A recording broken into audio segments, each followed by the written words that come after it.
Hello, friends, and how are you? This is another moment that we are wrapping up the Christmas and festivities season.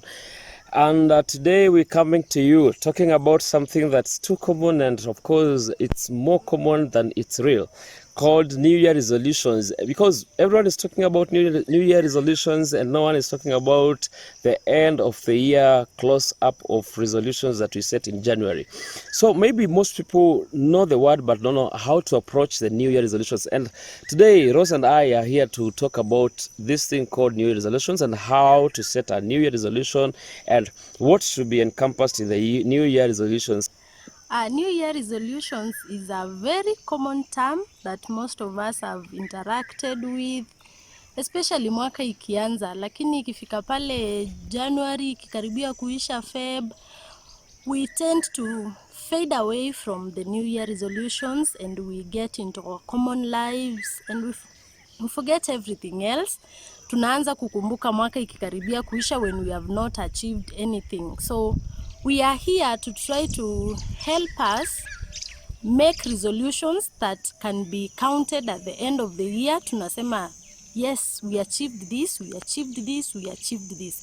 Because I know most of us, tukisikia New Year resolutions, we don't even want to come close to that term because we've been setting resolutions that we never achieve. But we are here to change the trend to make it happen. Yeah, Yep. good.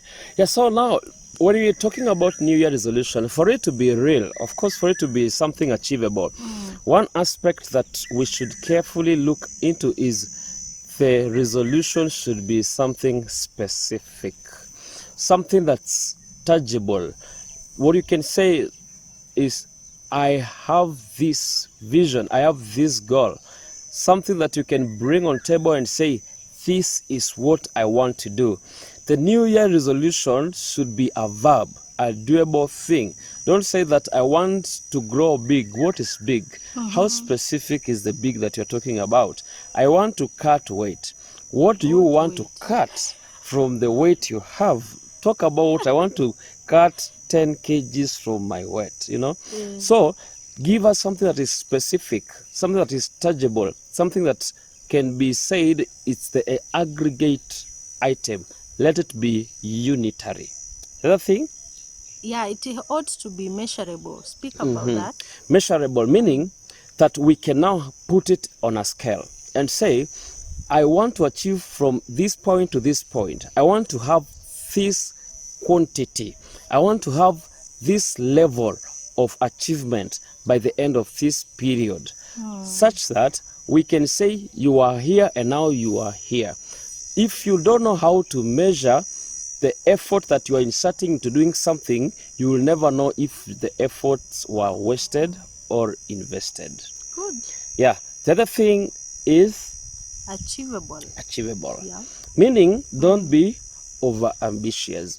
Don't give us something that is out of this world. Don't tell us that by 2020, I want to be flying from this place, this country to this country. It's okay. It's a good dream. You can, if you have that potential, it's fine. You can fly from this country to this country. But before you get to that point, can you achieve it? Are you capacitated enough? Are you strong enough in terms of the desired muscles into doing that thing? So that don't useme kwamba that I want, but you can't. Yeah, so make sure it is achievable.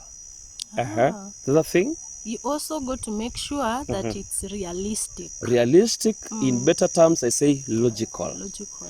Yeah, don't get out of your minds to set a new year resolution because you want to prove either you have a lot of faith or you want to show us that you feel you deserve it and you will get it. So make sure it is realistic, something that is within this world.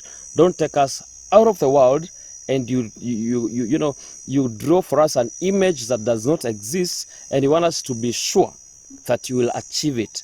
Kindly make your resolution realistic. Yeah. And making your resolutions realistic and achievable Yeah. will now help you to Yes. avoid depression.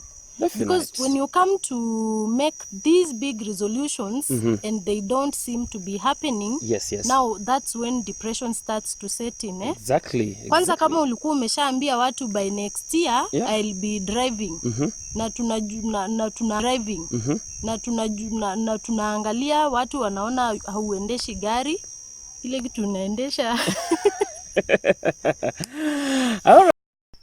and maybe unaendesha kwa sababu depression kicked in because you set unrealistic goals za kuendesha gari which you couldn't afford to.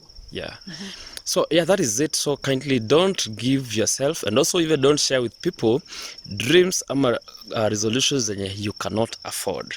And maybe the other thing is as you're setting your goals, make sure that they are time bound.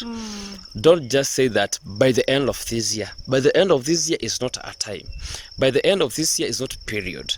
Give yourself specific period. Say by 12th of April, from this time, that is from January 1st to 12th of April, give yourself specific period of time. By this time, I will have achieved this and this and this. That way, you'll be in a position to tell if you are achieving. You could achieve, yes, you could get your gari when you unataka, but after 5 years, such that is not now a resolution. That one is a dream, and dreams can last as long as you live. So, even dreams outlast you, they might outlive you. So if you're putting it under the framework of a resolution, give it time. And also, it's very important that you set small goals, vitu ambazo you can achieve with time, such that it's not a very big thing that will make you feel like a failure. Exactly. So friends, as we are closing up this cast, we must tell you a few things about these dreams that you're talking about. One, make this, that's if you're careful to note, we've talked about SMART. SMART. SMART meaning specific, measurable, attainable, realistic, and time bound. So if you think, and I want to believe that you are smart, kindly make your resolutions smart. Because life is never that serious. Thank you so much. Now that we've looked at the resolutions from a SMART approach, that is specific, measurable, achievable, realistic, and time-bound, it's also important to note that resolutions is a very biblical thing. What does the Bible say in Habakkuk? Habakkuk chapter 2 verse 2 and 3 says that write down your vision, make it plain, that whoever readeth it will run away. It says that even if it might tarry, it shall surely come to pass. So make it such a big thing that whoever reads it will run away, and make it so specific that you are sure this is a time it should come to pass, such that you can know when it's tarrying. So God bless you, and we must tell you this, that don't make it too expensive a thing. Don't go beyond your limits. Make it something that will not give you depression. Thank you, and God bless you.